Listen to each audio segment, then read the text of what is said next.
Hello everyone, welcome back to your own channel the Edu Excel and e learning platform. और जैसा कि आप जानते हो हमारी सीरीज के बारे में, यूट्यूब पर अगर जाते हो आप एडू एक्सेल के चैनल पर, वहां आपको प्लेलिस्ट में 4 प्लेलिस्ट अवेलेबल होती हुई दिखाई देंगी। एक 11/नीट के नाम से, एक 12/नीट के नाम से, एक 11/AMU बीटेक के नाम से और एक 12/AMU बीटेक के नाम से। अगर आप AMU बीटेक वाले प्लेलिस्ट में आते हो तो वहां आपको फिजिक्स, केमिस्ट्री और मैथमेटिक्स की क्लासेस मिलेंगी। अगर आप नीट वाले प्लेलिस्ट में जाते हो वहां पर आपको फिजिक्स, केमिस्ट्री और बायोलॉजी की क्लासेस मिलेंगी। ओके, तो मैथ्स की क्लासेस, जैसा कि आपको पता है, इस बात को ध्यान में रखते हुए आप लोगों को पढ़ाया जा रहा है, या मटेरियल इस बात को ध्यान में रख के आप लोगों को दिया जा रहा है कि 10th से आप 11th में जब आते हो बच्चा, तो बीच में सब्जेक्ट में एक बहुत बड़ा गैप होता है। 9th-10th की मैथमेटिक्स की बात करें, उससे बहुत अलग 11th-12th की मैथमेटिक्स होती है। तो उस गैप को बहुत अच्छे से ख्याल में रखा हुआ है, ध्यान में हमने उस चीज को रखा हुआ है और वैसे ही काम कर रहे हैं, वैसे ही आपको पढ़ा रहे हैं। तो बिल्कुल बेसिक से स्टार्ट करा था, फाउंडेशन बना रहे हैं, ताकि जितना स्ट्रांग फाउंडेशन होगा उतनी ही स्ट्रांग, उतनी ही बड़ी बिल्डिंग आप वहां पर खड़ी कर सको। ओके, तो फाउंडेशन की अगर मैं बात करूं तो क्लास 11th की मैथ्स मैंने स्टार्ट करवाई है और उसमें मैंने चैप्टर नंबर 1 सेट्स कंप्लीट करा दिया है। Chapter number 2 relation and function हो गया है। चैप्टर नंबर 3 ट्रिग्नोमेट्रिक फंक्शन हो गया है और फाइनली हम आ गए हैं complex number, that is our chapter number 4। कल मैंने एक क्लास कॉम्प्लेक्स नंबर की ली थी, इंट्रोडक्शन हो गया है। आज हमारी दूसरी क्लास है कॉम्प्लेक्स नंबर की, तो चीजें रिवाइज भी करेंगे जो कल की क्लास में पढ़ी थी और कुछ नई चीजें उनसे कनेक्ट करके भी सीखेंगे। तो टाइम को वेस्ट ना करते हुए मैं स्टार्ट करता हूं। Welcome to the class. Okay, welcome to the class. This is all about me. I am your mathematics mentor at this particular platform. 7 से 8 इयर्स का लगभग पढ़ाते हुए एक्सपीरियंस है। मैंने diploma in mechanical engineering pass out किया हुआ है फ्रॉम अलीगढ़ मुस्लिम यूनिवर्सिटी और मैं एसोसिएट मेंबर भी हूं from the institution of engineers India और मैं ग्रेजुएटेड भी इंस्टीट्यूशन ऑफ इंजीनियर्स इंडिया से भी हूं, चार्टर्ड इंजीनियर भी हूं from institution of engineers India और author of the rank pro of mathematical portion. और मेरे बारे में और जानने के लिए you can search me on Google as well as on YouTube as the best teacher of quantitative aptitude in Aligarh. Okay, तो बेटा स्टार्ट करते हैं।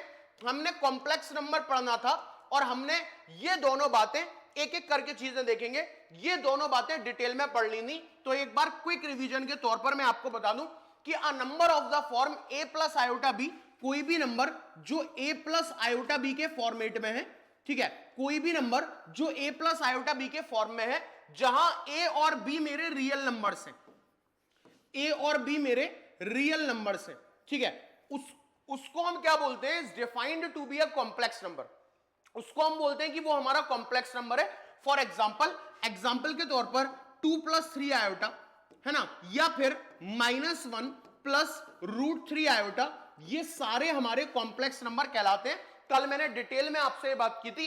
तो कोई भी नंबर जिसको हम a प्लस आयोटा b की फॉर्म में लिख पा रहे हैं, जहां पर a और b हमारे रियल नंबर हैं और आयोटा इज इमेजिनरी वन, है ना। मैंने आपसे यह भी बात करी थी कि a जो है वो रियल पार्ट होगा और b जो है वो इमेजिनरी पार्ट होगा और इसको हम लोग कार्टेशियन फॉर्म भी बच्चा बोलते हैं। तो फॉर कॉम्प्लेक्स नंबर, कोई भी complex number z is equal to a plus iota b अगर है तो a को आप लोग बोलोगे रियल पार्ट, यानी real part of z is equals to a और denoted by REZ, and b is called imaginary part, b को आप बोलोगे इमेजिनरी पार्ट यानी IMZ। बहुत से बच्चे गलती ये करते हैं, जब इमेजिनरी पार्ट की बात आती है तो पूरा आयोटा बी लिखते हैं। तो याद रखिएगा, आयोटा बी पूरा इमेजिनरी पार्ट नहीं है, सिर्फ और सिर्फ आयोटा के साथ जो बी कनेक्टेड है that is our imaginary part. उम्मीद है ये बातें समझ में आ रही होंगी, हमने लास्ट क्लास में की हैं। ओके, तो आज की क्लास में हम अलजेब्रा ऑफ कॉम्प्लेक्स नंबर बच्चों देखने वाले हैं, ठीक है। हम अलजेब्रा ऑफ कॉम्प्लेक्स नंबर देखने वाले हैं, एडिशन ऑफ 2 कॉम्प्लेक्स नंबर और subtraction of 2 complex number. Okay, तो मैं बता दूं ये एडिशन के साथ साथ हम साथ में सब्ट्रैक्शन भी पढ़ेंगे। तो मैं बात करता हूं पहले पॉइंट की। पहला पॉइंट क्या है? बोल रहा है कि मान लो तुम्हारे पास 2 कॉम्प्लेक्स नंबर है, एक है तुम्हारे पास Z1 is equals to a plus iota b, एक कॉम्प्लेक्स नंबर है Z1 a plus iota b और एक दूसरा कॉम्प्लेक्स नंबर है Z2 that is c plus iota d। ये हमारे पास 2 कॉम्प्लेक्स नंबर है। अब अगर हम इन दोनों कॉम्प्लेक्स नंबर को सम करते हैं, that is Z1 plus Z2। अगर मैं इनको सम करता हूं तो Z1 प्लस Z2 क्या बोलेगा कि रियल वाला पार्ट रियल वाले पार्ट के साथ जुड़ जाएगा A प्लस C, और इमेजिनरी वाला पार्ट इमेजिनरी वाले पार्ट के साथ जुड़ जाएगा, that is B plus D। This is what, this is the addition of two complex number. जब भी मुझे दो कॉम्प्लेक्स नंबर ऐड करने हैं, बहुत ही आसान है कि तुम रियल वाला पार्ट रियल वाले पार्ट के साथ जोड़ दो और इमेजिनरी वाला पार्ट इमेजिनरी वाले पार्ट के साथ जोड़ दो। For example let us take 3 plus 4 iota plus 8 minus 3 iota. मुझे इन दोनों कॉम्प्लेक्स नंबर को ऐड करना है, तो मैं रियल वाला पार्ट रियल वाले पार्ट के साथ ऐड करूंगा। 3 प्लस 8 ओके, प्लस आयोटा 4 और दिस इज माइनस का 3 है ना, 4 और दिस इज माइनस का 3, 8 और 3 11, 4 माइनस 3 इज 1, यानी इनका सम आ गया 11 प्लस आयोटा। सेम चीज सब्ट्रैक्शन पे भी एप्लीकेबल होती है ना। दो कॉम्प्लेक्स नंबर को ऐड करना है या दो कॉम्प्लेक्स नंबर को सब्ट्रैक्ट करना है, आपको रियल वाला पार्ट रियल वाले पार्ट के साथ ऐड करना पड़ेगा या सब्ट्रैक्ट करना पड़ेगा, और जो आपका इमेजिनरी पार्ट है वो इमेजिनरी वाले के साथ ऐड करना पड़ेगा। Okay, the closure law, the sum of two complex number is a complex number. Okay, this law is known as the closure law. What is this property tells about कि आपके पास दो numbers हैं Z1 और Z2, दोनों complex हैं, आपने उन दोनों को ऐड कर दिया, ठीक है। अब जब आपने उन दोनों को ऐड करा तो जो रिजल्ट आएगा that result is also a complex number, वो रिजल्ट भी एक कॉम्प्लेक्स नंबर होगा। फॉर एग्जाम्पल 3 प्लस 4 आयोटा एक नंबर था, एक नंबर 8 माइनस 3 आयोटा था, दोनों को ऐड करा, ये जो रिजल्ट आया है that is also a complex number, ये रिजल्ट भी हमारा एक कॉम्प्लेक्स नंबर ही होगा। This is all about closure property. Next is the commutative law.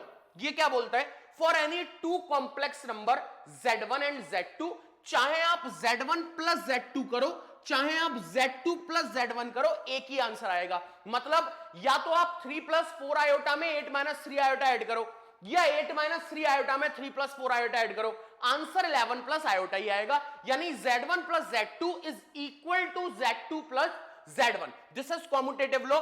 Associative law क्या होता है, तीन नंबर्स का जो कि कॉम्प्लेक्स है, Z1 Z2 Z3, यानी Z1 प्लस Z2 करो उसके बाद Z3 प्लस करो, या Z2 प्लस Z3 करो उसके बाद Z1 प्लस करो, आंसर बिल्कुल एक ही आने वाला है। Next one is the existence of the additive identity. What is additive identity? There exists the complex number 0 plus iota 0 denoted as 0 called the additive identity of the zero complex number। यानी अगर कोई number आपके पास 0 है तो उसको आप 0 plus 0 iota बोलोगे और इसी को हम लोग एडिटिव आइडेंटिटी बोलते हैं जीरो की, है ना। The existence of additive inverse. What is additive inverse? अगर आपके पास एक z is equal to a plus iota b complex number है, then we have complex number a plus iota minus b, है ना, जिसको हम माइनस z बोलेंगे। इस आइडेंटिटी को हम बोलते हैं एडिटिव इनवर्स। यानी एडिटिव इनवर्स क्या होगा, लेट अस से मैंने लिया 3 प्लस 4 आयोटा, तो इसका एडिटिव इनवर्स क्या होगा 3 माइनस 4 आयोटा। ओके बच्चा, रियल पार्ट को बिल्कुल नहीं टच करना है, 3 प्लस का था यहां 3 प्लस का है, सिर्फ इमेजिनरी पार्ट का साइन चेंज हो जाएगा।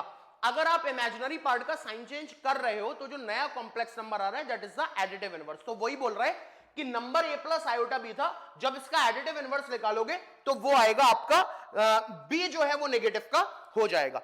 जब आप दो कॉम्प्लेक्स नंबर का डिफरेंस करते हो Z1 माइनस Z2 तो बिल्कुल वैसे ही करेंगे जैसा आपने ऐड करा है। उम्मीद है ये सारी प्रॉपर्टीज एडिशन कैसे करते हैं आपको समझ में आ गया होगा। क्वेश्चंस जब हम करेंगे तो और ज्यादा क्लैरिटी आ जाएगी। तो वक्त है मल्टीप्लिकेशन की तरफ बढ़ने का। This is the multiplication of two complex number और इसी में हम डिवीजन भी समझ लेंगे, ठीक है। चलो मल्टीप्लिकेशन देखते हैं। व्हाट इज मल्टीप्लिकेशन, कैसे करेंगे। Z1 a plus iota b हमारे पास एक कॉम्प्लेक्स नंबर है, तो लेट अस टेक एग्जांपल। मैं एक कॉम्प्लेक्स नंबर ले रहा हूं 4 प्लस 3 आयोटा, और एक है मेरे पास Z2 दूसरा कॉम्प्लेक्स नंबर 3 प्लस 6 आयोटा। ये मेरे पास दो कॉम्प्लेक्स नंबर है। अब अगर मुझे इनका प्रोडक्ट निकालना है Z1 इंटू Z2, तो प्रोडक्ट क्या बोल रहा है कि AC minus BD plus iota AD plus BC। इसके चक्कर में मत पड़ो, दोनों को नॉर्मली प्रोडक्ट करेंगे, जैसे 4 + 3 आयोटा और 3 + 6 आयोटा। इसको अगर मैं करूं तो ये होगा मेरे पास 4 3 = 12, 4 6 = 24 आयोटा। समझ में आ रही है बात?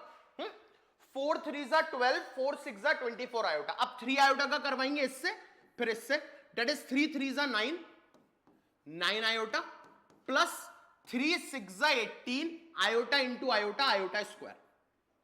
Okay, now this will become what?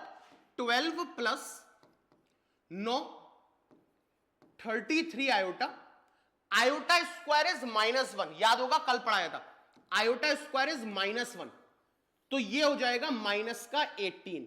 This is Z1 into Z2। ये क्या है? Z1 into Z2। फर्दर भी सॉल्व कर सकते हो, इसको लिख सकते हो 33 आयोटा -6,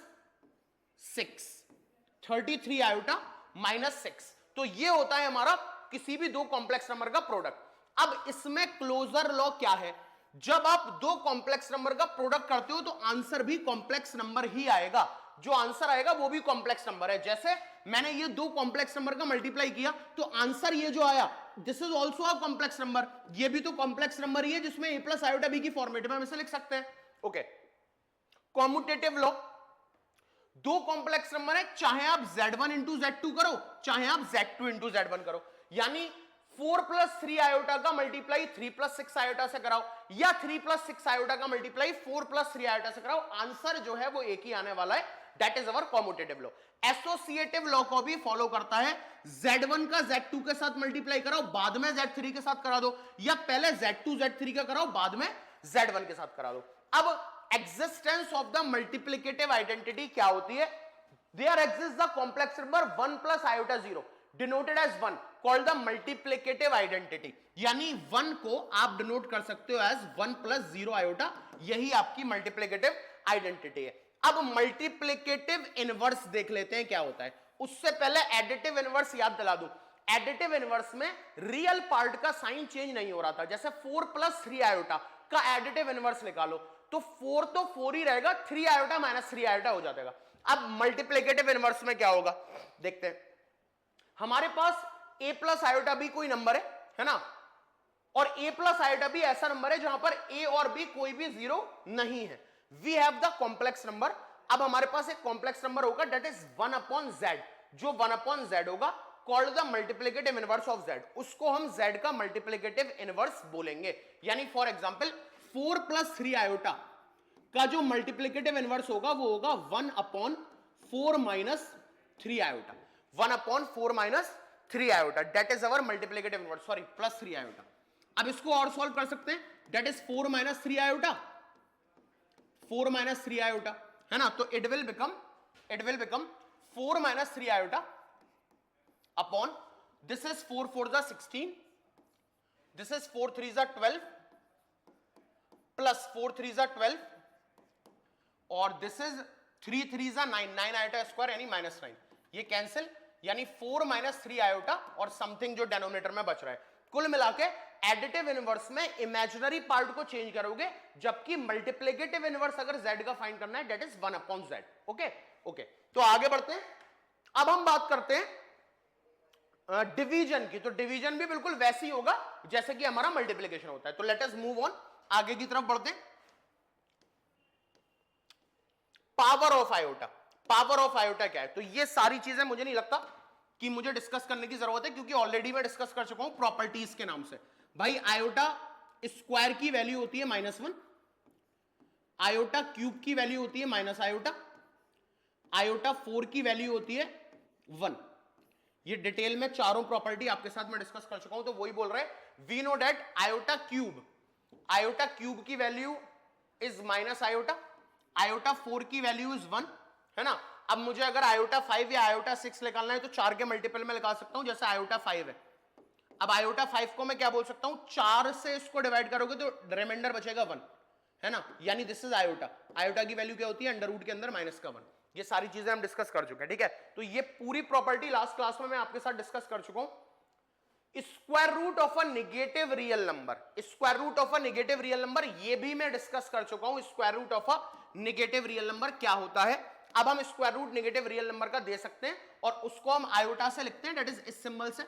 जैसे ये कल ही एग्जांपल दिया था, x square plus 1 equal to 0, x square is equal to -1, और अब एक्स की वैल्यू मेरे पास है प्लस माइनस अंडर रूट के अंदर -1, जिसको मैं बोलूंगा आयोटा, यानी प्लस माइनस आयोटा। तो ये बात मैं डिटेल में पढ़ा आपको चुका हूं, है ना।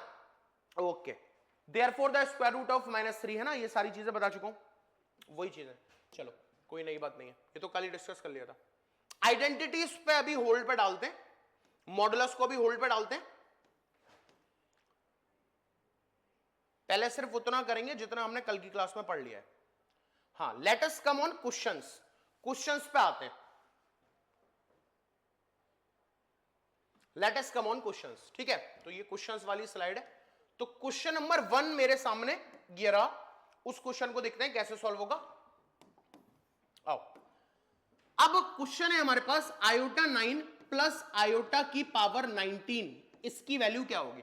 तो ये मैंने आपको पढ़ाया था कि you have to remember that iota square is -1, iota cube is minus iota, है ना, iota cube is minus iota, और आयोटा की पावर 4 इज 1, ये हम पढ़ चुके हैं। उसी से देखते हैं, 9 जो है जब 4 से डिवाइड करोगे तो 4 2 जा 8, रिमाइंडर 1 बचेगा, इसको आयोटा लिख सकते हैं। दिस इज 4 4 जा 16, 19 में से 16 गया तो 17 18 19, रिमाइंडर 3 बचा, इसको लिख सकते हैं आयोटा 3। अब आयोटा को तो आयोटा ही लिखा रहने देते हैं, और आयोटा क्यूब की वैल्यू माइनस आयोटा होती है, तो आयोटा माइनस आयोटा इज 0, ठीक है। उम्मीद है क्लैरिटी आ रही होगी, समझ में आ रहा होगा। Please pause the video and note it down.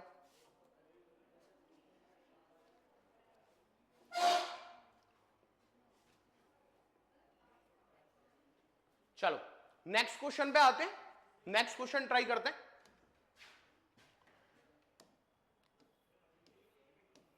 Next question is our this,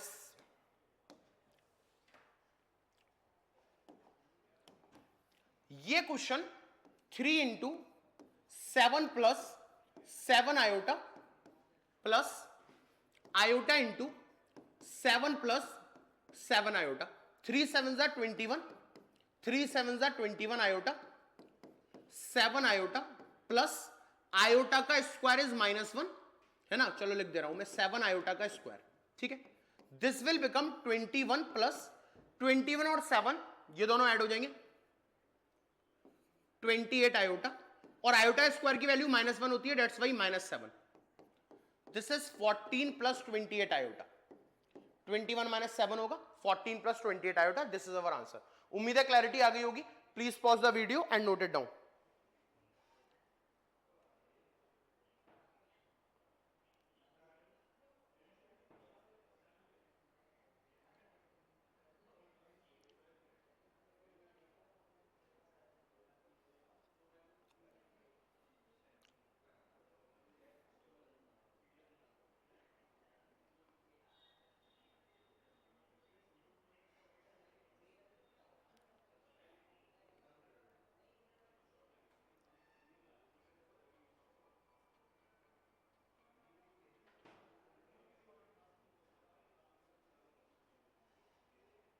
जल्दी से इसको नोट करें, फिर आगे बात करते हैं।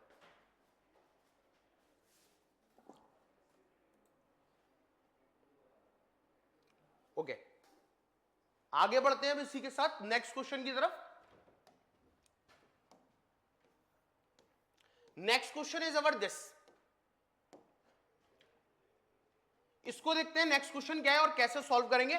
This is 1/5 plus 2/5 iota minus 4 plus 5/2 iota. This will what की 1/5 -4, ये तो रियल वाला पार्ट हो गया, और this is what plus iota 2/5, और ये माइनस का है यानी माइनस का 5/2। This will become 1 minus 20/5 plus this is 10, 5 2 जा 10, 2 2 जा 4, 2 5 जा 10, 5 5 जा 25. दिस इज माइनस का 19/5 माइनस 21/10 आयोटा. इसको ऐसे भी लिखा जा सकता है माइनस का 19/5, बस ऐसे ही लिखा जा सकता है. That will be our required answer. ठीक है, माइनस 19/5 माइनस का 21/10 आयोटा. चलो नेक्स्ट क्वेश्चन की तरफ बढ़ते हैं. Question number 4. This is our question number 4. Find the multiplicative inverse. इसका मल्टीप्लिकेटिव इनवर्स बताना है.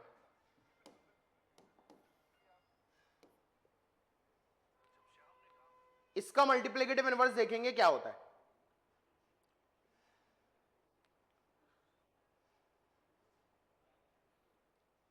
और मल्टीप्लिकेटिव इनवर्स मैंने शायद मल्टीप्लिकेटिव इनवर्स वाली थ्योरी नहीं पढ़ी है ना अभी, या पढ़ा दी है.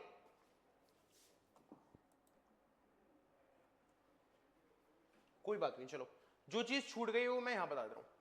ठीक है, चलो इसको मैं यहां बता देता हूं कि मल्टीप्लिकेटिव इनवर्स क्या होता है. Z inverse is equal to Z bar upon modulus of Z का square. This is the formula of multiplicative inverse. ठीक है, इसको नोट कर लो हाथ के हाथ. Z bar upon modulus of Z का होल स्क्वायर. अब देखो कैसे निकालेंगे. जैसे मान लो कॉम्प्लेक्स नंबर है मेरा ये, डेट इज √5 प्लस 3 आयोटा. ठीक है, अब मुझे दो चीजों की रिक्वायरमेंट है. एक तो मुझे चाहिए Z बार, तो Z बार में कुछ नहीं करना, सिर्फ साइन चेंज करना है. यानी √5 प्लस था माइनस का कर देंगे, माइनस का 3 आयोटा. दिस इज Z बार. ठीक है, अब अगर मुझे मॉडुलस चाहिए, मॉडुलस कैसे निकलता है पता होगा, √a² प्लस b². मॉडुलस का फॉर्मूला होता है a² प्लस b². ठीक है, मॉडुलस निकालते हैं. a² इज व्हाट, √5 का स्क्वायर 5 और 3 का स्क्वायर 9, 9 10 11 12 13 14, √14. यानी Z इनवर्स यानी multiplicative inverse is equal to Z bar √5 minus का 3 आयोटा अपॉन, और इसका स्क्वायर करोगे तो √14 का square is 14. This is our multiplicative inverse. यही मेरा क्या होगा, मल्टीप्लिकेटिव इनवर्स होगा, जिसको मैंने 1/z करके लिखा था. निकालते ऐसे, याद रखिएगा, जब भी हमें z का मल्टीप्लिकेटिव इनवर्स निकालना है तो दैट इज z और ऊपर power -1. Formula is Z bar upon modulus का स्क्वायर. तो मॉडुलस कैसे निकालेंगे, √a² प्लस b². और Z बार कैसे निकालेंगे, अगर a प्लस आयोटा b का Z बार निकालना है तो a माइनस आयोटा b हो जाएगा. As simple as that. Please note the video, please sorry pause the video and note it down. चलो नेक्स्ट क्वेश्चन की तरफ बढ़ते हैं. मुझे उम्मीद है ये मल्टीप्लिकेटिव इनवर्स समझ में आ गया होगा. लेट अस टेक एक और एग्जांपल मैं दिखाता हूं. जैसे 2 + 3 आयोटा, मुझे 2 + 3 आयोटा का निकालना है मल्टीप्लिकेटिव इनवर्स. तो मल्टीप्लिकेटिव इनवर्स के लिए सबसे पहले चाहिए Z bar. Z bar is what, 2 - 3 iota. Plus था माइनस हो गया. मॉडुलस चाहिए, दैट इज अंडर रूट के अंदर 2 का स्क्वायर 4 और 3 का स्क्वायर 9, यह आ गया √13. अब अगर मुझे Z इनवर्स निकालना है, दैट इज Z बार मतलब 2 - 3 आयोटा, और मॉडुलस जो आया था उसका स्क्वायर मतलब अपॉन 13. यह आ गया मेरा multiplicative inverse of Z.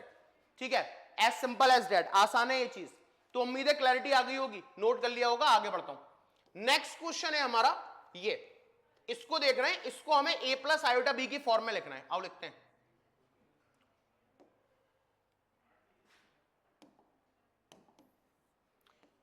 Question है मेरा 3 + √5 iota into 3 - √5 iota. Okay, divided by √3 plus √2 iota minus √3 minus √2 iota. ये मेरा क्वेश्चन है. ठीक है, अब ऊपर मैं देख पा रहा हूं तो सिंपली a प्लस बी और a माइनस बी लग रहा है. a प्लस बी और a minus B, a plus B a minus B is a² minus b². तो न्यूमरेटर तो मेरा आसानी के साथ सॉल्व हो गया. This is a plus B a minus B यानी a² माइनस b². a² का मतलब 3 का स्क्वायर करोगे 9 आएगा, माइनस b². अब देखो b² करोगे तो √5 आयोटा का स्क्वायर करना चाह रहे हो, तो वो बनेगा √5 का स्क्वायर 5 और आयोटा का स्क्वायर आयोटा स्क्वायर. बहुत ध्यान से देखना. आयोटा स्क्वायर की वैल्यू -1 होती है, यानी दिस इज -5। अब ये माइनस और ये माइनस हो जाएगा प्लस, दिस इज +5। क्लियर है? 9 + 5। ये क्या बना? ये बना √3 - √3, √3 - √3, ये हो गया, ठीक है, प्लस आयोटा कॉमन, ये बना √2 माइनस, अब देखो √2 माइनस माइनस प्लस हो गया, प्लस √2। उम्मीद है क्लैरिटी आ गई होगी भाई। रियल वाला पार्ट रियल के साथ सॉल्व करूंगा, √3 - √3, iota common, √2 minus minus plus √2, ये हो गया 9 और 5 14, √3 कैंसिल आउट, √2 2√2 आयोटा, है ना, 2√2 आयोटा। आयोटा कभी भी डिनोमिनेटर में नहीं रहना चाहिए, आयोटा कभी भी डिनोमिनेटर में नहीं रहना चाहिए। 2 7 14, दिस इज 7/√2 आयोटा। अब मैं क्या कर रहा हूं, मैं √2 आयोटा अपॉन √2 आयोटा कर रहा हूं, वजह आयोटा मेरा डिनोमिनेटर में नहीं रहना चाहिए।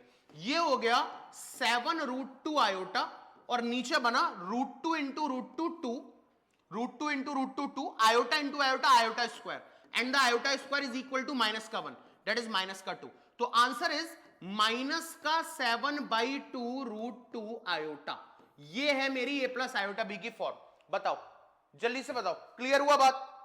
समझ में आया? बेसिक प्रॉपर्टी है और कुछ भी नहीं है। जल्दी से इसको नोट करो बेटा, आयोटा कभी भी डिनोमिनेटर में नहीं रहेगा, है ना, ये चीज पढ़ चुके हैं। आयोटा कभी भी डिनोमिनेटर में नहीं रहेगा, कभी भी ऐसा नहीं हो सकता कि आयोटा जो है तुम्हारा वो डिनोमिनेटर में आ जाए, दिस इज रॉन्ग। यहां आंसर छोड़ दिया, गलत हो जाएगा। आयोटा बताया था ना, अपने अंदर कभी वो नहीं रखेगा, नेगेटिव मतलब डिनोमिनेटर में कभी नहीं आएगा, जब भी आ रहा है you have to rationalise it. Okay, तो नेक्स्ट क्वेश्चन की तरफ बढ़ते हैं। ओके, तो ये जितना हमने पढ़ लिया है उस पर बेस्ड हमने कुछ क्वेश्चंस करे। नेक्स्ट वीडियो में हम इससे आगे बात करेंगे। उम्मीद है पसंद आया होगा। अगर पसंद आया है तो वीडियो को लाइक कर दीजिए, चैनल को सब्सक्राइब कर लीजिए, और जितना ज्यादा हो सके उतना ज्यादा शेयर कीजिए। Thank you very much.